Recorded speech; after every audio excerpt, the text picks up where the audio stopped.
Hello world, Nikolai here from Lab with the second part video on the Rebellion unit sheets, and this time we're gonna focus on what's new in the new ones that I have made.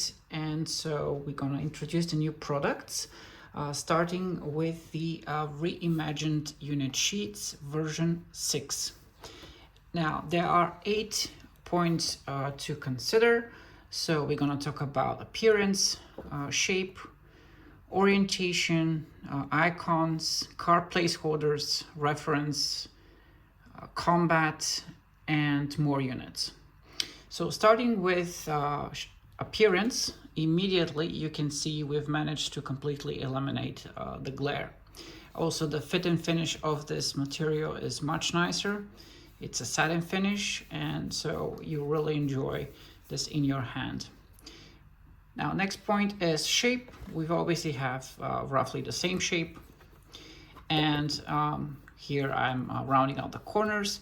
The size is actually a little bit larger, but the box does allow, even though it's a little bit larger, to fit exactly the same way as the original sheets.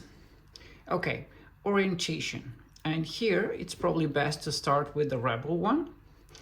So we have the space units on the left. Here we have them in 2 columns, and then we have the ground units on the right. So orientation is roughly kept the same, with the exception of the leader pool, and that's where a big change is. And the reason I have this here is, again, when you line up your leaders at the leader pool, it's now clearly visible exactly which leaders you have there, and that accounts for both sides, you and your opponent.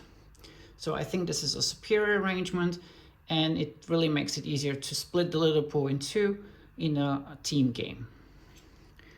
So orientation of the leader pool is now different, components roughly the same, and we have the label or the title for the unit sheet. This is now placed in a unique way for the Rebels, in the sense that the Rebels do not have very heavy units here, and so that's where the label goes. And the Empire does have heavy units, but they do not have as many light units, and so the label will go in their place. So in that sense, the 2 sheets are thematic to each faction, and on the Imperial side we have everything flipped, so the space units are towards the right and the ground units on the left, and the orientation is also flipped. And because we now have a flipped orientation, then we can no longer use this off color here for special units, because later on we may have different units, even ground units, that have that require cards, and so it will make sense to be consistent, all your space units to have the same color, and how they are produced is just defined by the icon rather than by the color. Okay, now moving on to icons and text.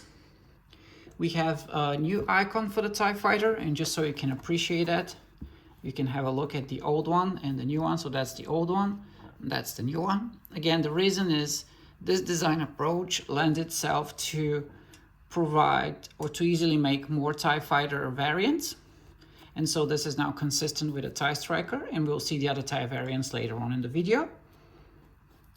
For the Empire, we now have a properly sized and orientated icon for the assault tank. That's the original. As the new one follows the orientation of all the other icons. The new pillbox shape for the units is now just a little bit longer. So if we look at the size, it's a little bit longer, and it's just a tiny bit not as high. And it does allow us to fully integrate the green dice as a 3rd place here placeholder. And so this makes it possible, in theory, to have a unit that has all 3 types of dice, whereas the original sheet design only allows you to have 2. And in most cases, you cannot really mix the green ones as it's in the middle.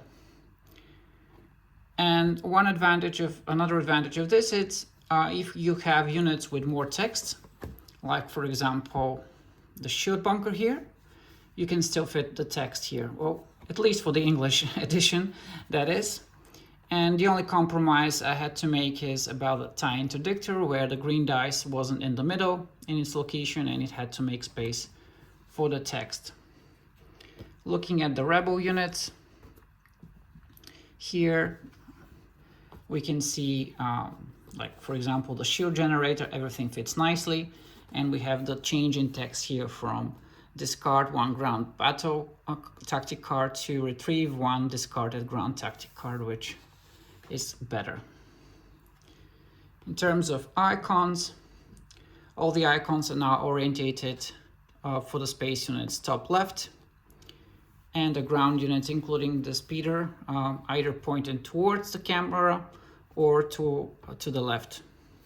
So they are sort of facing the Imperial ones, which are pointed again towards the space units. So we have more consistency throughout in the icons. Okay, next, card placeholders. And for this, I'm going to use just one of these as an example. So maybe we'll do with the rebels.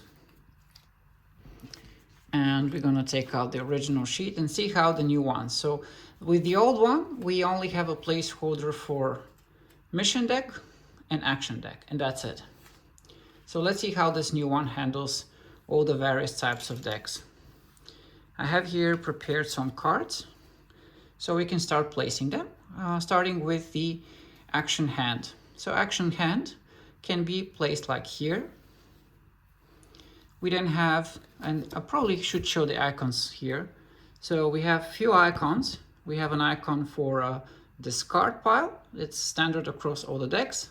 We have icon for a deck pile, and this is a specialized recruit deck icon. And this is a hand size icon. So we have the hand size used throughout here. And this approach makes it really easy to translate. And if you don't care about all these words, you don't have to look at them and read them. Just the basic game words are included. Everything else is assumed through the use of these icons. Okay, so we have the action hand here. On top, we could place the recruit deck. Next to it, we have the action deck. And then on the very far side, we can have the discard pile. Below that, we have the space tactic cards, space discard. We have, of course, the ground discard, ground tactics. We have the objectives. And we have the mission hand, mission deck, and mission discard pile. Now everything is now neatly organized and it has its place. Of course, you can use your own organization, but it's good when the game provides one that's consistent with all the rules, and especially for a two-player game. And what I mean that by, and I'll bring in the two-player sheet, is we have a clear visual distinction between what is the responsibility of the admiral, which is the space cards, all the action decks, versus the general, which is the objective and mission decks and ground units. And we have a clear split here in the leader pool as well. So the transition between the two is completely seamless. And I consider this one of the new features now, is you could technically, as one person, completely use the team side of the sheet without absolutely any issues, and actually learn to play the team game 1 versus 1. And try that because it's fun and you have 2 actions, one after another. And then the other person has 2 actions, which provides for a different strategy. And you can seamlessly switch between a 2-player game and a team game. Okay, so I think we are doing well with the various types of card placeholders. I can just pull these cards back together. And the next thing we can talk about is reference. Now, you may have noticed I have 2 rebel sheets. Now, how is this happening? Well, the game has 2 modes. a two-player game and a team game. The team game handles 1 versus 2, that's 1 Imperial versus 2 Rebels, 2 versus 1, probably never played that one, that's 2 Rebels versus 1 Imperial, and 2 versus 2. So there is no situation where you're gonna need the team game to combine with the solo game unit sheet. And you can then place these 2 sheets separately on separate pieces of the cardboard. Now, you're probably not gonna play a rebellion, the rebel side versus the rebel side. But what this allows us is, if we need to have the opposite side, say we're playing with the rebels, and we need to check what the Imperials actually have. So previously we had to go around the table or flip the image from our eyes in our head to read it backwards. Right now we could just flip it like this, and now we have the Imperial side. And so obviously the team side of the Rebels, if we flip it, we have the 2-player side of the Imperials.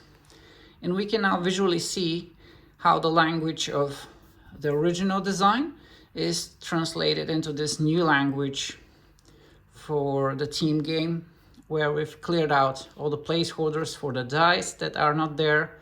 We switched to a darker background in some places, just so we can make this visually unique and give players a choice which one to use. And technically, if you're playing a 2-player game, you can again use both of them, whichever one is your preference. But I highly recommend you try the team side, since you can get to learn the team game, which could be more fun. Okay, so that's reference, feature number 6. Now let's talk about combat. Now for combat, we're gonna jump to the new product. And this product features what I call a combat manager.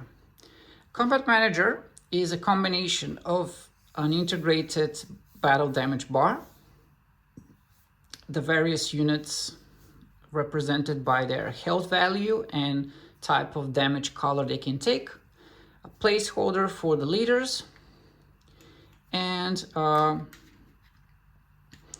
course we have card placeholders as well. So here we can have the various types of, let's say, ground tactic cards for the rebels. Let's maybe just place them all together here, just so it's visible what we're talking about, like this. And here we have the discard pile, and we have objectives. Again, if we want, we wouldn't have a discard pile for the objectives, and same for the Empire, but obviously they have the probes here. And let's take one unit. Let's say this is a Superstar Destroyer.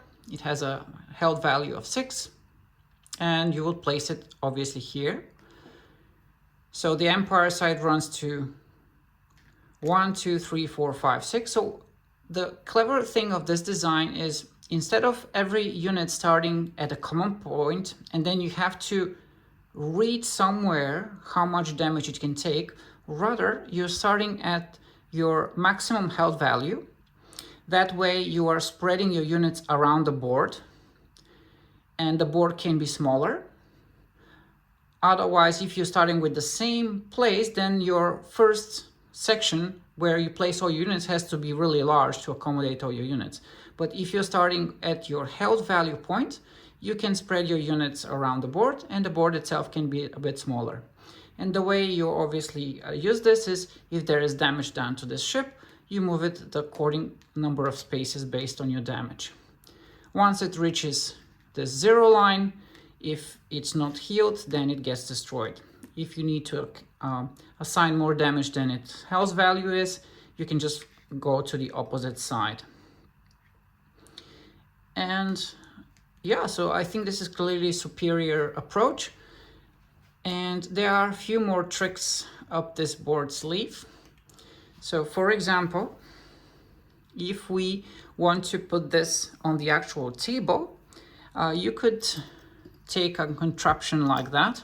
Just take 2 of those clipboards, hold them like this, and then just attach them to the board, to the unit, to the combat manager, like this. And now you have a combat manager table.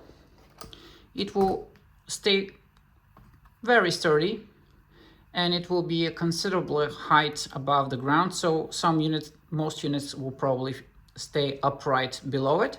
And so you can easily play this on your board and put all your units right there, do the battle, clean it up, and then just move it away and continue your game without you having to move everything too far away from the table. So this really integrates well with the actual gameplay on a smaller table. Okay, so there's one more thing actually a few more things to show. So we have a combat manager, we have a imperial sheet, and we have a rebel sheet. A combat manager, an imperial sheet, and a rebel sheet. Are you getting it? These are not three separate products. This is one sheet, and I'm calling it combat unit sheet. This specific side is for playing the base game and Rise of the Empire. And so you would normally place it like this, next to the side of the board where the production queue is. That way, when you're building units, you can easily reference the sheet. And when you're doing battle, you have all your unit references and dices and all the effects right next to it. So on this side, we have this gameplay for the team player side. Now I mentioned that the design is such that you can easily play a 1 versus 1 or a 2-player game.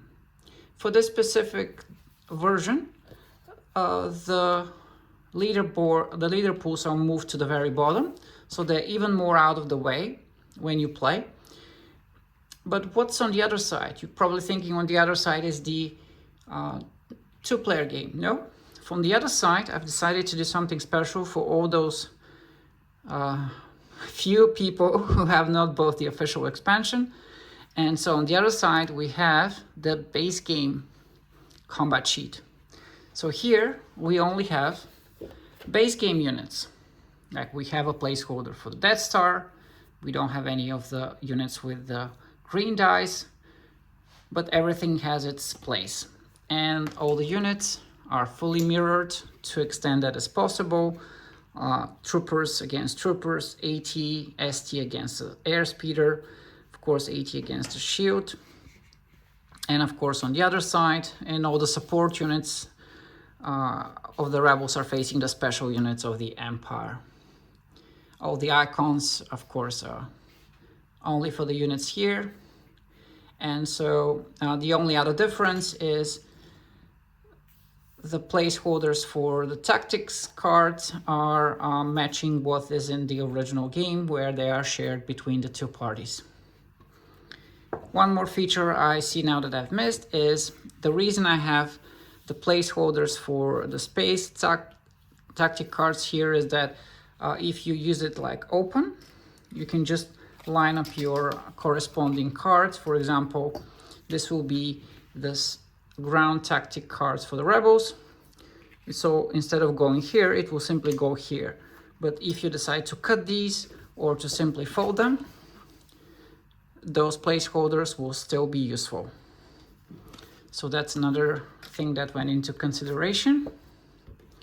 And so that's the first new product, the combat unit sheet for the Rise of the Empire and the combat unit sheet only for the vanilla base game. When folded, it takes exactly the same space roughly as the original one. It's just a little bit tiny thicker here. Okay, next product. Now, we talked about combat, now let's talk about more units. And let's bring in the combat unit sheet for wider front lines fan expansion. And here we have all the new TIE variants. Of course, we have the TIE Fighter, TIE Striker, but then we have the TIE Bomber, Interceptor, the Advanced TIE, TIE Defender. And you can see how this design language for the silhouette is taken advantage of here, and it makes for a consistent appearance in all the new units. Of course, I've redesigned or re-engineered all the icons to be vector size, so even if you look very closely, they're not pixelated, they are actually high quality graphics that I had to redo by hand. And so this took quite a bit of time. Everything is precisely placed. The pixels are exactly the same between the different units. So this board took a while to design. And of course, at the top, we have half of the combat manager. And so you get the other half when you combine it with the rebels. By the way, this is a full unit sheet design. So this is exactly the maximum possible size that will fit fully in the box. There's actually just 1 millimeter space around it. And let's see what's unique about the rebels. Of course, the new B-wing, much more powerful, requires 2 triangle space icons. And of course, the very thematic Wookiee veteran now requiring 2 triangle ground units, exactly how many you have in Kashyyyk. And so if you have Kashyyyk, you can build directly Wookiee veterans, which is really cool. The Jedi, of course, here. And you can starting to see how this design language starting to make sense and helps integrate everything together when you have units with different types of dice and icons, and they now make sense. And for example, here a tiny bit of a design language. We have this dual effect dice. You essentially have both a green and a black dice. You have to use one or the other, and that's why it's situated right between where the black dice is and the green dice. So little things like that, try to pay attention to. And so let's put these together like this. And now we have a little bit bigger combat manager for all the new units. And because these sheets take even more space, they sort of match your board. You have now a clear placeholders. So for the Empire, action cards, recruit deck, action deck, discard pile for action cards, and of course space cards and discard pile for space cards. And on the other side you have the missions, hand, mission deck, mission discard, and ground tactics and ground discard. And of course your probe and probe discards go towards the bottom.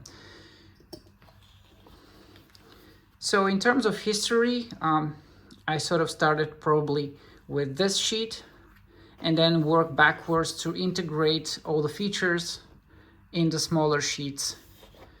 And so the design language is now consistent and leads towards this ultimate design.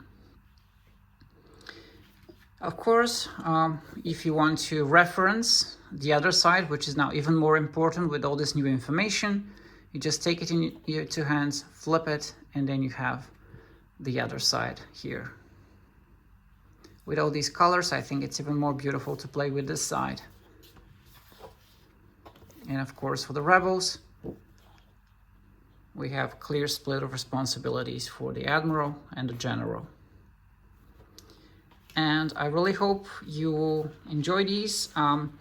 There'll be a link to my shop where I will try to make one for everyone that wants one. I want to especially thank the few people who managed to order these in their prototype form to help fund the development. So thank you guys for helping me support my design work and to keep improving them. Even if your versions don't have all the bells and whistles of these latest ones, they are unique and they were made with lots of love. So I hope you appreciate them. And till the next time, may the force be with you.